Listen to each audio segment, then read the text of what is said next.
DNA is found in almost every cell of every living organism.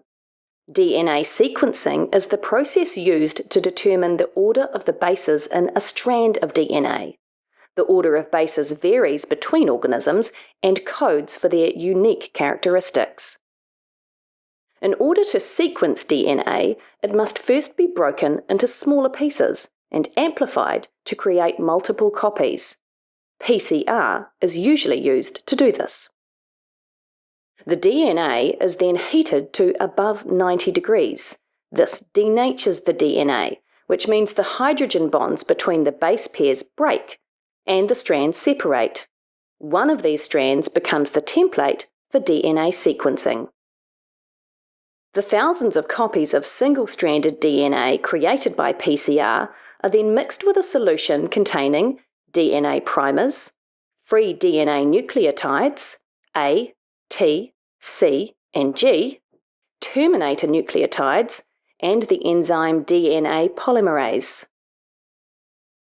The terminator nucleotides are specially modified DNA nucleotides that have been chemically altered to become dideoxynucleotides and are labelled with coloured fluorescent markers.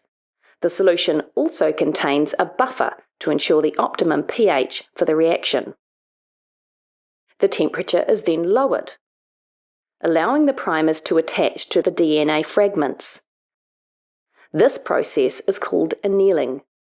Primers are pieces of single-stranded DNA specifically designed to match part of the DNA to be sequenced. They are required to start the process of making new DNA. The temperature is increased again, and the DNA polymerase enzyme binds to the primer. It then starts making a new strand of DNA by adding nucleotides in the order determined by the bases on the template strand, with A matching T and C matching G, etc. The process continues until one of the terminator nucleotides is randomly added instead of a normal nucleotide. Once this happens, the DNA polymerase cannot continue making new DNA. The process stops and the DNA polymerase falls away. As there are multiple copies of the DNA template strand, many new fragments of DNA are made. The insertion of the terminator nucleotides occurs in a random fashion, so many DNA fragments of different lengths are synthesized. The mixture is heated again to denature the DNA, so the newly made fragments are separated from the template strands. The process produces multiple fragments of DNA of varying lengths, ending at each base position of the original template. The length of each fragment depends on when the terminator nucleotide was added.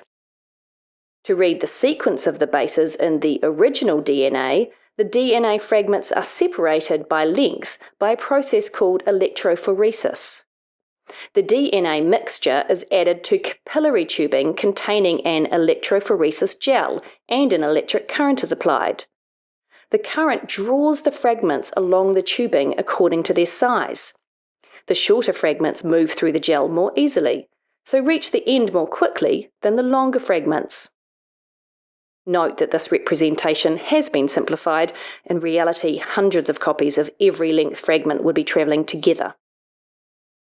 As the fragments reach the end of the capillary tube, an optical scanner picks up the fluorescent marker on the terminator nucleotides. Each of the 4 types of terminator nucleotides is labelled with a different colour, representing each of the 4 DNA bases. The shortest DNA fragments will be scanned first.